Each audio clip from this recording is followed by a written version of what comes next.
Good evening. Good evening. Good evening. Woo! Well, I want to thank you all. I know it's coming to the end of a long night, but I insist that we give our last two residents their due time and their due energy for you all, okay? All right. So, I am presenting Uzma.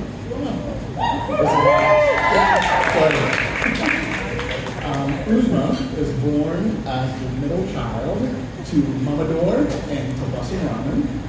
She was born in Ranchi, India on October 25th, 1988. She is accompanied tonight by her older sister Zara, her younger brother Zihan, her fiance Clint, and her soon-to-be sister-in-law Daria. Uzma's story and her family story is much like mine. They are a family of immigrants. They first came over to the United States, sponsored by her uncle in 2006. They only stayed for a short time. Uzma actually completed high school here, and eventually they went back to India. But this experience lit an idea in Uzma that her future was in America. And she took that idea, and she took all of her toughness, all of her grit, and she moved to New York by herself. She managed the entire college application process and actually started school at Hunter College. Now, when she was at Hunter, Uzma had to support herself, and she had a number of jobs. She actually opened up a little boutique store in the mall to sell women's fashion apparel, and it was called Trendy Pinks. And this was, included a number of jobs that Uzma has done all throughout this time to support herself. She eventually transferred over to Stony Brook College, and she did very well there. And when she graduated, there was absolutely no question about what the next stop was going to be for Uzma, so much so that there's actually some photographic evidence of her destination. So this was Uzma as a young child, committing herself to her career in medicine, so it was very clear that she was going to continue down this path. She eventually went to Stony Brook, and she graduated from there. She rocked it at Stony Brook. She was there on merit scholarship. She was also AOA. And eventually, Uzma found her way to us in 2018. Now, Uzma was the third resident that I had ever worked with at Jefferson, and I was struck by her kindness and her commitment to hard work. We very quickly formed a working relationship, and she spent her academic professional year with me. And in that time, Uzma was a total force. She wrote 4 first author papers. She managed to be an author on 10 total papers. She started a clinical trial from the ground up through the IRB. She secured 2 grants, one for $28,000 and one for $15,000. And she did that, admittedly, with very little support from me. She managed all of these things, and no matter what happened, Uzma would figure out a way. If there was a challenge, a stack of paperwork, a bureaucrat, Uzma would either figure out a way to work with them, or work through them, or work around them. And she would always get it done. When you talk to Uzma's family, they really describe her as kind and genuine and funny and goofy. I also heard that she has a penchant for Bollywood singing and dancing. I assume it would be on full display at the after party. But I would caution anyone to be fooled by her bubbly nature and by her stature to think that she can't really turn it on when it counts. And I really admire her. Surgeon to surgeon, you're a cover, and I appreciate that. Uzma, who came from a city of 1 million people in India on the eastern coast of India, is now a few weeks away from starting her terminal training at Johns Hopkins University, arguably the most prestigious surgical institution in the world. And when she decided that that was going to be her number one choice, it was one of the easiest phone calls I've ever made to tell someone, Uzma is going to be your favorite fellow.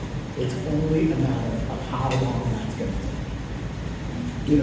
Uzma's parents are going to be moving to the United States in July. They're going to join her siblings in New York. So in a lot of ways, Uzma's toughness and tenacity and grit has basically been the nucleus for her family's American dream. And it is awesome to get to see. Uzma, I speak for all of us when I say we are incredibly proud of you. You have done so much. You have accomplished so much. And you have so much yet to accomplish. When things are hard and they are challenging, I want you to remember all the people who support you, all the people that are with you. We are always with you. But that means you have a duty to continue to make us proud through thought, word, and deed. You have done an excellent job. You are a fine surgeon. Congratulations on today. Congratulations on all you have done. Congratulations on your very bright future. It is very well deserved. Uzma.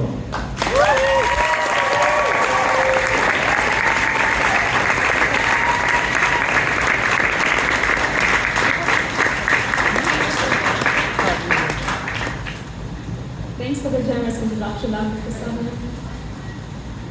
Walker, I'm going to try to hold back my tears.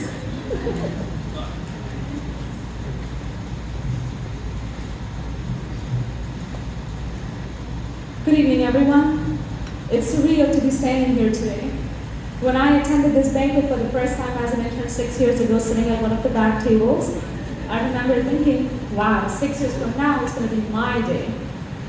But as I stand here today, I cannot help but feel how for me, today is a lot about the people who got me here. So tonight, I hope I can share my gratitude, love, and admiration for some of these people. God has been really kind to me. To begin with, He blessed me with the most amazing parents I could have asked for. They know nothing more than to love me unconditionally. My dad is the most generous and courageous person that I know. My mom somehow remains cheerful, smiley, and positive no matter how many hardships she goes through. Together, they both taught me to sacrifice for people that you love. They live in India, and like Dr. Prasanna said, they'll be moving here shortly. But in the meantime, I FaceTime with them every single day when I'm coming to work. My mom, being an Indian mother, does not fail to tell me every time I talk to her on video chat how I'm losing weight and not eating enough. Because she can see my collarbones. So like a good Indian daughter, now when I video call her, I wear t-shirts that cover my collar. But mom's always known, so I thank her for that. Now, if you know anything about Indian parents and future goals for the kids, they want nothing more than their child to become a doctor. So my mom carefully planted that seed in my mind. That's my uncle's Residency book. Thankfully, I found the light and went towards surgery.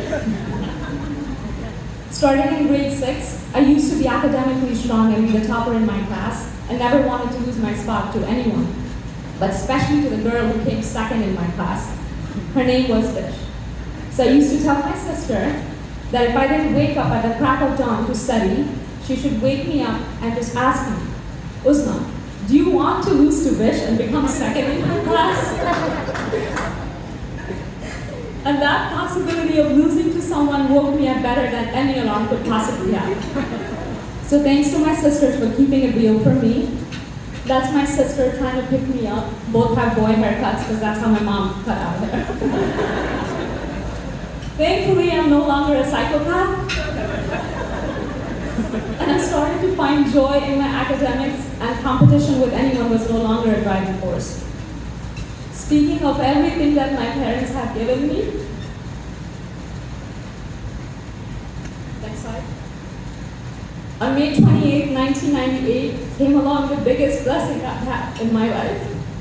My baby brother, Zihan, and my life has never been more joyous since then. Next slide. This first picture is how the world sees us. 2 adults. This is how I see us. 2 kids who are happy as ever in each other's company. We are twins. We're apart by only 9 years. And that is because my brother is slow to arrive at all occasions. make it on time today. I keep saying baby brother because it annoys him every time I say that. So my baby brother is the most honest and kind person I know, and he inspires me to be a better human being every day. I don't know what I did to deserve you in my life. No matter how bad my day is, when I pick up the phone and talk to him, I realize that life is good as long as I have him. He is my pick-me-up, quite literally, at times.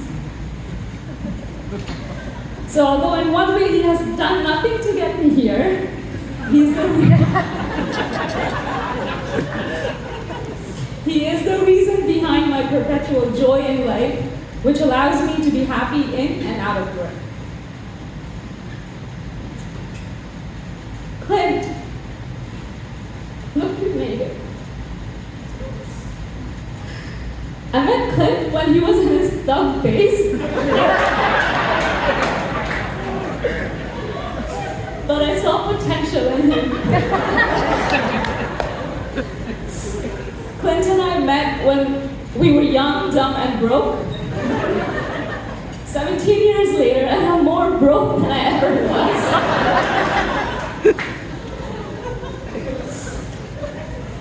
For my co-residents who know my love for dessert, you won't be surprised that the first thing he bought for me was a banana split from Haagen-Dazs. Very early on, I also told him that I wanted to be a doctor. And this man made my dream his ambition. We hustled together to build each other and our own careers. Not once has this man complained that he commuted over 7,000 hours to be with me during medical school and residency. Yes, I calculated it for this speech. We both know how you have been instrumental in my achievements, and I could not have possibly done this without you. Thank you for pushing me out of my comfort zone and supporting me always. Thank you for being my rock and giving me a rock. That picture is my face when he proposed to me and I was shocked.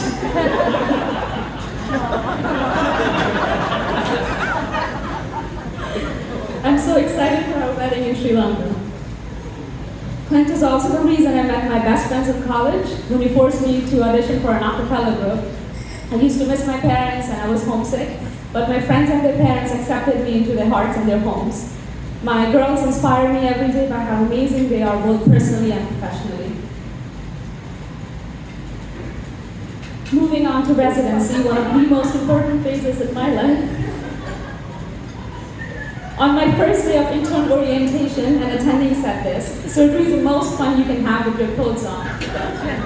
I'll let you guess who said that. And he was right. Dr. Yo, I'm thankful and proud to call you my mentor. Thank you for your leadership, your vision, and support for us. I wanted to share two things with you that previous residents may or may not have mentioned, and I'm leaving so I can say this. The first one, I don't know what cologne you wear, but it smells really good on racks.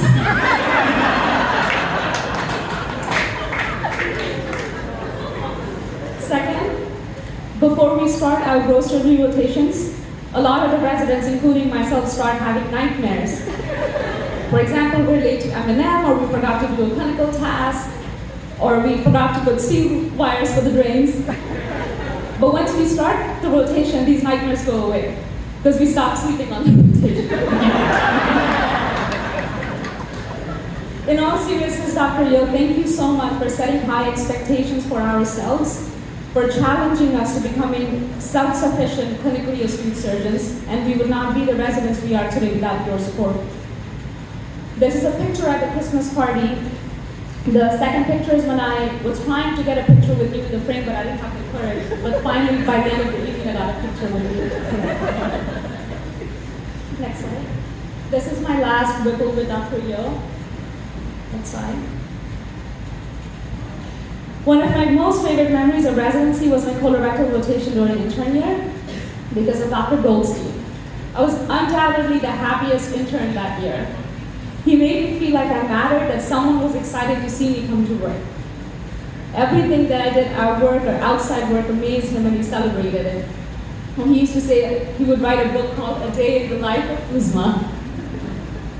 He was my biggest cheerleader in residency, and I hope I can be someone else's cheerleader when I'm attending. Speaking of Dr. Goldstein, when I moved on to breech surgery, he came to watch my first lab fully with Dr. Chinaki. And I was so focused on using my left hand that my thumb went numb for 3 days. Dr. Chinaki, I don't know if you know how incredibly inspiring you are. I wish I could say that you single-handedly made me a competent laparoscopic surgeon, but then I would have to ask you, what was your left hand doing? I think all my co-residents would get that. In all seriousness, as a woman, as a surgeon, as a teacher, I have so many things to look up to you. I'm indebted to you for believing in me when I didn't believe in myself and getting me to this point. I remember you saying that residents age you every single day, but you're just as fabulous as you were 6 years ago. I don't know how you took a monkey like me and trained her to operate laparoscopically. Thank you for everything, Dr. Chinaki.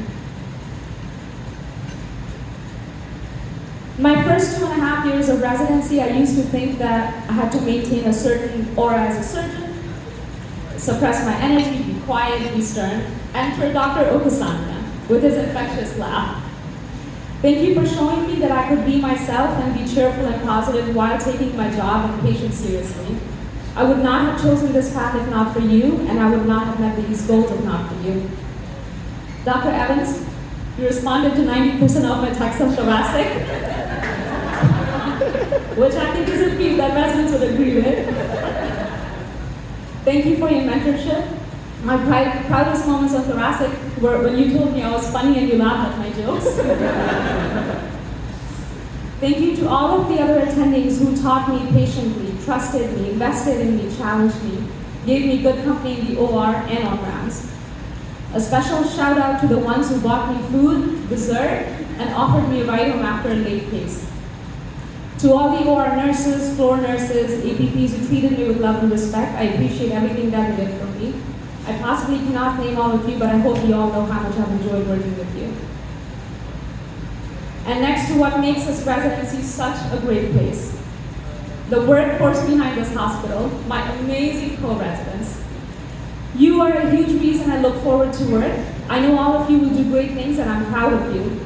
It has been so nice getting to know you all, spending time with you inside and outside the hospital. I don't think there's another group of surgical residents that can match up to ours. Surgery to me is a story of love. We get through it because we love this so much, but also because there are people who love us and support us. It's been a privilege to train here with all of you. I know we're not perfect as a residency program, but if I had to go back and choose, I would choose to train here with all of you again. I recognize the privilege that I have today, and I will use it to make a difference in this world. I hope I make you all proud as Jeffersonians in the future. Thank you for all the memories. I will miss you.